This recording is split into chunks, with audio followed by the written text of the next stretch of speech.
2026 சட்டமன்ற தேர்தல். எடப்பாடி தான் அடுத்த முதல்வர். ஜோதிடத்தின் கருத்து கணிப்பு. நண்பர்களே, நம்ம போடக்கூடிய வீடியோக்கள் நீங்கள் அதிமுக தொண்டர்களாக இருந்தீங்க அப்படின்னா மறக்காம நம்ம சேனலை சப்ஸ்கிரைப் பண்ணிட்டு இந்த வீடியோக்கு ஒரு லைக் பண்ணிருங்க.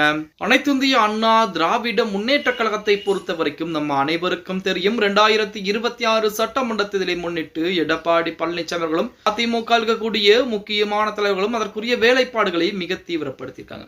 ஒரு புறத்திலே அதிமுக அடுத்த கட்டத்தை, அதாவது பற்றின பேச்சுவார்த்தைகள், தொகுதி பங்கீடு, அதே போல மாற்றுக் கட்சி குணங்களின் தன் பக்கம் இழுப்பது என ஏகப்பட்ட வேலைப்பாடுகளையும் பார்த்துக்கிட்டு இருக்காங்க. இப்படிப்பட்ட ஒரு சூழலில் ஓராண்டுகளுக்கு முன்னதாகவே அதிமுக பாஜக கூட்டணி உறுதியாகி இருக்கக்கூடிய நிலையிலே தமிழகத்துடைய பாஜக மாநிலத்தில் வரக்கூடிய நாயனர் நாகேந்திரன் அதிரடியான அறிவிப்பையும் கொடுத்திருக்கிறார். ஜாகத்தின் அடிப்படையிலே 2026 சட்டமன்ற தேர்தலிலே அதிமுக கூட்டணி வெற்றி வகை சூட போகிறது.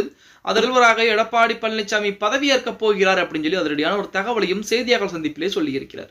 பஞ்சன்படி எதிர்க்கட்சி தான் ஆட்சிக்கு வரும் என நாயனர் நாகேந்திரன் தெரிவித்திருக்கிறார். இன்று கூட பஞ்சாங்கம் பார்த்ததாக தெரிவித்துள்ள அவர், வரும் காலங்களில் ஆளும் கட்சிக்கு அதிகமான தொல்லைகள் வரும் என்றும் குறிப்பிட்டிருக்கிறார்.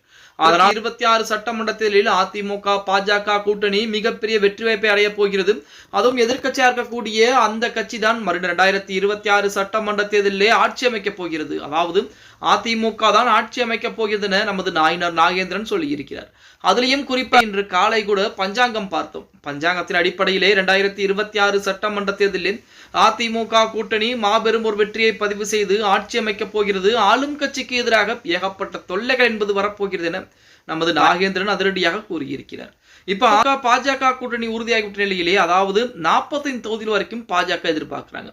பீகார் முடியட்டும், பீகார் தேர்தலுடைய வெற்றியை பொறுத்து தமிழகத்திலே தொகுதிகள் எண்ணிக்கை அதிகப்படுத்தலாம் என உள்துறை அமைச்சர் அமித்ஷா அவர்கள் கூட சொல்லி வைத்திருந்தார். அதன்படி பீகாரிலே மாபெரும் வெற்றியை பதிவு செய்திருக்கிறது பாஜக கூட்டணி. விளைவாக தமிழகத்திலே 45 தொகுதிகள், அதாவது 50 தொகுதிகள் கேட்டு அதிலே 45 தொகுதிகளில் பாஜக போட்டியிட விருப்பம் தெரிவிச்சிருக்காங்க. குறிப்பாக கோவை போன்ற முக்கியமான நகரங்களிலும், அதே போல இந்துக்கள் கோவில் மிகப்பெரிய கோயில்களாக இருக்கக்கூடிய அந்த நகரங்களிலும் பாஜக போட்டியிட விருப்பம் தெரிவித்திருப்பதாக தகவல் என்பது வெளியாகி இருக்கிறது. அதிமுகவை பொறுத்த வரைக்கும் 20 to 25 தொகுதிகள் மட்டும்தான் பாஜகவிற்கு ஒதுக்க முடியும். அதற்கு மேல் ஒதுக்க முடியாது. அதற்கு மேல் ஒதுக்கினால் மற்ற கட்சிகளுக்கு ஒதுக்க முடியாது என இதுவரைக்கும் சொல்லிக் கொண்டிருக்கிறார் எடப்பாடி பழனிசாமி. ஜனவரி மாத இறுதியிலே கண்டிப்பாக அதிமுக மெகா கூட்டணி அமைக்கும். அந்த கூட்டணிகளுக்கு தொகுதிகளை ஒதுக்க வேண்டும்.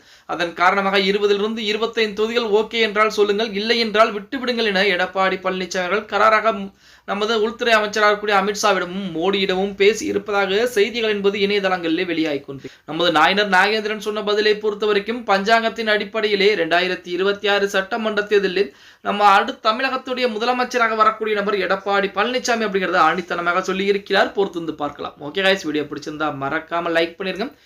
அப்படி நம்ம போடக்கூடிய வீடியோ பத்தின கருத்துக்களை கீழே கமெண்ட் பாக்ஸ்ல பதிவு நண்பா.